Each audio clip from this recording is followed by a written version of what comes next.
Oi, eu sou o Glenn, sejam todos bem-vindos a mais um vídeo nesse que eu vou resumir as leituras do ano de 2016.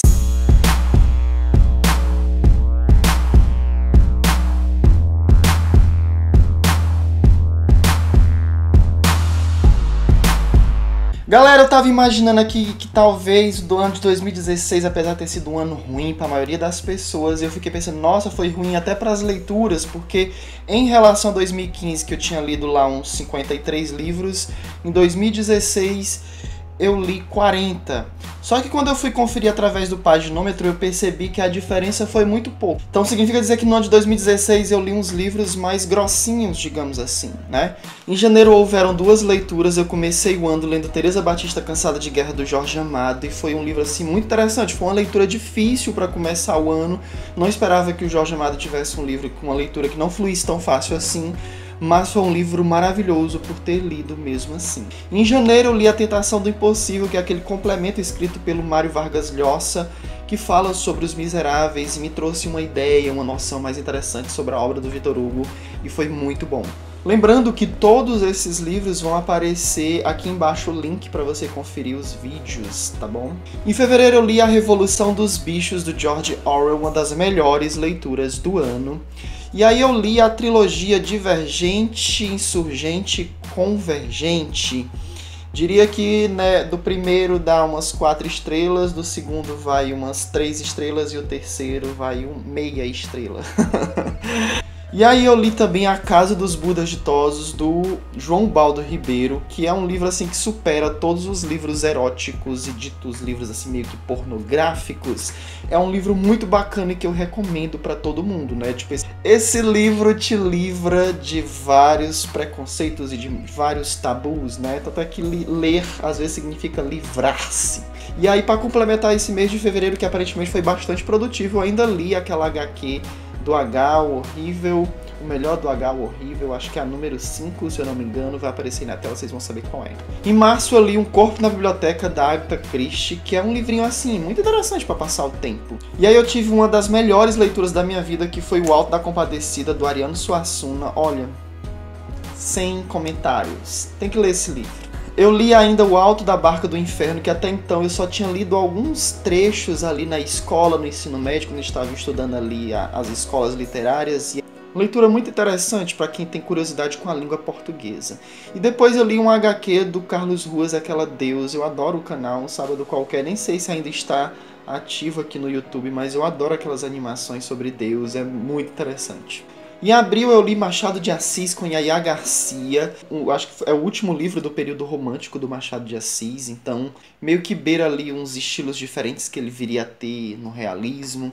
Um livro maravilhoso do Júlio Verne, eu gosto demais do Júlio Verne, né?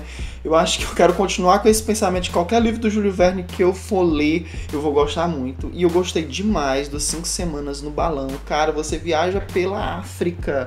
Depois desses 2 livros eu voltei para as HQs. O ano de 2016 foi um ano caracterizado por poucas leituras de HQs também. Em relação a 2015, que eu li 15, em 2016 eu li apenas 7.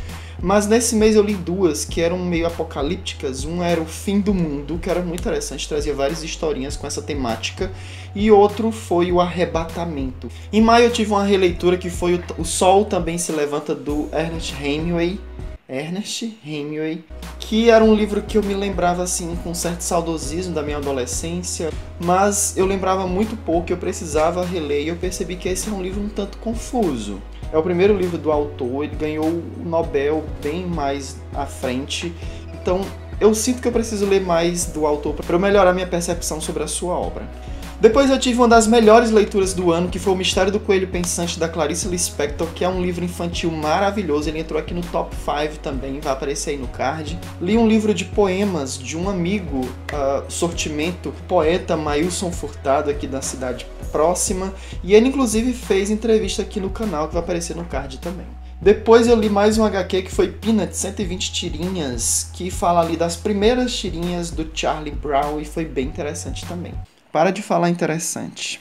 Em junho eu tive uma leitura muito legal, que é, né, todos os anos eu me reservo para ler pelo menos uma biografia, e a biografia desse ano foi Einstein, com esse livro aí, que foi uma leitura cansativa, mas que valeu demais a pena.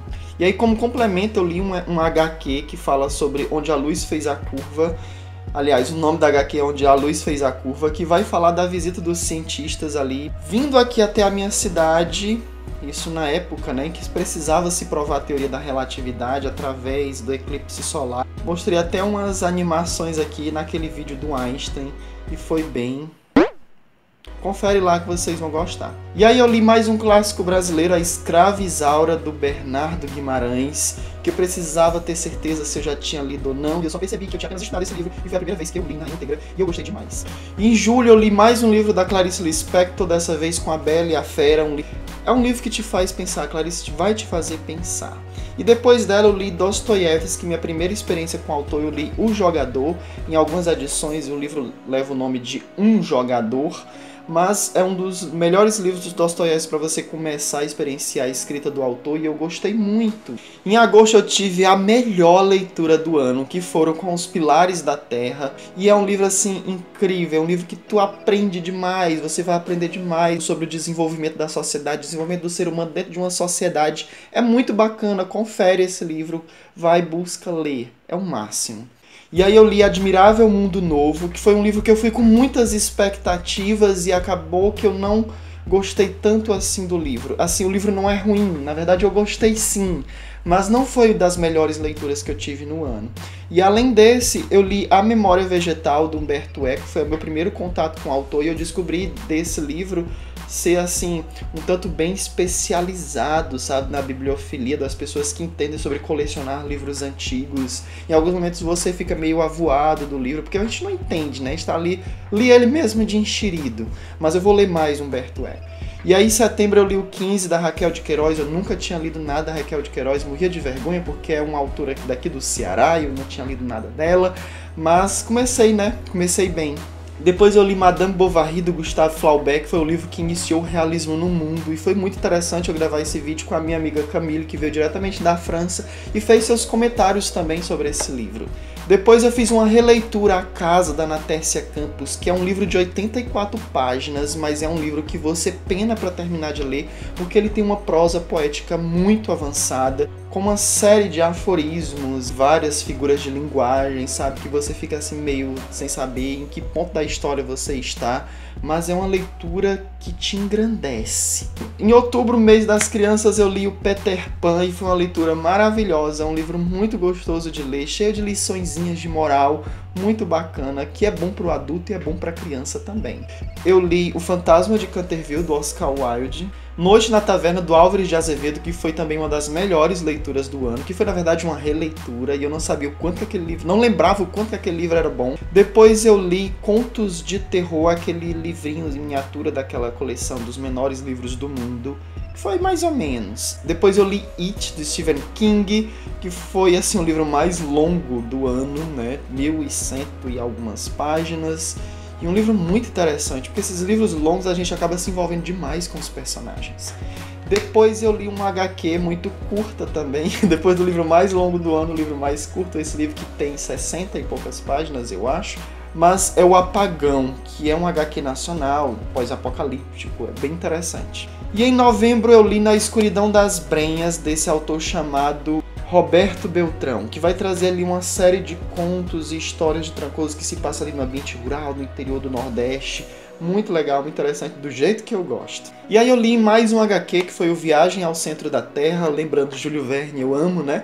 E para encerrar o ano eu li um não ficção, que é Oportunidades Disfarçadas, que estava na minha meta de leitura 2015.